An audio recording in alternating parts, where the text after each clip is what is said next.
Greetings, ladies and gentlemen, and welcome to this narration of the web series Humans Don't Make Good Familiars. If you're new to the series, there is a playlist listed down below in the description. And as always, I hope that you enjoy. Book 2, Chapter 9. Suma's Point of View. I sent him back, and as soon as he was gone, the lieutenant let out another deep sigh. Now, Suma, do you have any other familiars to use during training exercises? The lieutenant asked. No, ma'am. Only Jake, I said. Fine then. While the others will start training with their familiars, you'll begin doing mana control exercises. Have you ever done anything like that before? Yes, ma'am. But it was a very long time ago, back when I was still attending the academy. Do you remember the chatter variation? She asked. Yes, ma'am. Good. Begin doing that. And once everyone has finished your training, you will join us for our next session. After giving me orders, the lieutenant and the rest of our squad flew down into the pit and began doing the battle drills.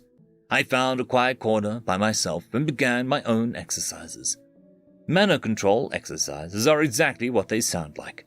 They are specific techniques meant to improve at the upper limit and precision of one's mana control. There are 7 basic variations. The one I was doing focused primarily on precision rather than amount.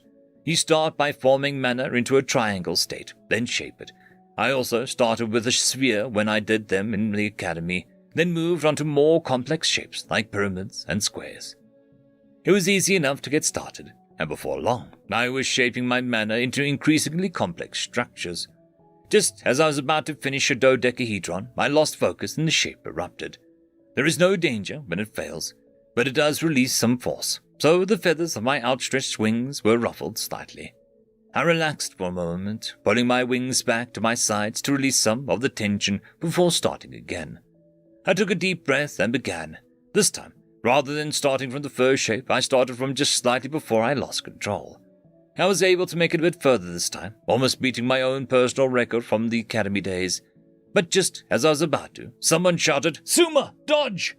I looked behind me and then fell to the ground, just in time to witness a fire spell zip overhead. Are you okay? Lieutenant Datu asked, not sounding overly concerned that I was nearly hit by a stray spell. Yes, I said hesitantly. Sorry, the voice yelled out. I was too preoccupied looking myself over to check, but it sounded like 9. Watch your aim, she chastised. Now do the drill again, everyone. After that, I decided to relocate myself out of their lines of fire. I started again behind a large rock wall several seconds away from the pit. Now that I was safely behind cover, I started the exercise again. I would like to say that I beat my own best, but I never did. I was too distracted thinking about my dream last night. Something about it was not perched right with me. I couldn't recall the entire thing, but I did remember having a conversation. I tried to picture it again in my mind, but the harder I thought, the further it slipped, and the more distorted it became. My eyes were closed as I tried to picture the dream, but I felt the mana exercise fail again. Then I started anew without bothering to open my eyes. I tried picturing that person's face again, the one who I was talking to in the dream. Whoever it was, he looked a bit like Jake, except this man was shorter and wore strange garments, a bit like Jake's armor, but it showed less skin than Jake's. I gave up after a while and opened my eyes to see a face staring back at me. It was made of pure mana, and it was a mystery man from my dream. It startled me, and I lost concentration, which shattered the image and the exercise. All that was left of the face was the force from the mana dispersing that quickly radiated out and away. How? I looked around. Nobody was watching, so I could not ask anyone and recognize the man. I doubted they would anyway, if I did not. Then they likely would not either. Suma, the lieutenant said, landing beside me. We are starting the team training. Let's go. I followed her to the pit and landed beside the others. The lieutenant perched in front of us and explained what he would be doing. For the next hour, we'll be doing live fire magic drills. You will not be allowed to use your primary affinity, only your secondary. May I ask why? Asked Ro.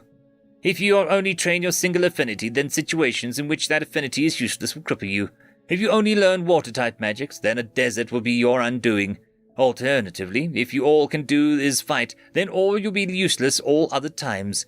Diversify your skills. It will save your life, and your squad's as well. After explaining, she created several targets by molding the ground out to the other end of the pit. With a second spell, she turned the dirt's targets into metal. Was that a transmutation spell? Odin's asked, as shocked as the rest of us. Incredible. I thought only royal and court mages could use such advanced levels of magic, I said. You are correct. I learned the technique during my tenure as a court mage, Lieutenant Datahu explained. We were all impressed, but no one had time to ask any more questions because she immediately ordered us to begin. 1 hour may not sound like a long time, but when you are casting one spell after another, it feels like a whole day. By the end, my mana was drained and I was laying on the ground. 9 had vomited and collapsed from overexertion, and Odins and Rao were desperately trying to use what little mana they had left to continue training.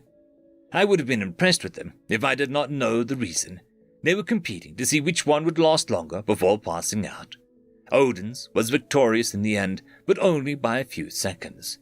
You might be wondering why we pushed ourselves to such extremes. Why didn't simply rest? We tried once.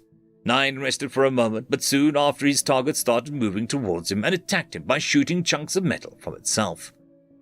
The longer you rest, the harder the training becomes, the lieutenant proclaimed. 9 began casting his spells again, and the target returned to normal. When he finally collapsed, I was sure he was going to be attacked again, but the target did not move. At least they know the difference between resting and dying, Odins proclaimed, when he noticed it too. End of chapter. I would quickly like to thank the T5 channel members and Patreons. Caspar Arnholtz, Cam Maxwell, Barky, Lord Azrakal, It's Difficult to Pronounce, Dragzoon WRE, Holly's Sister, Arcadian. Thank you very much.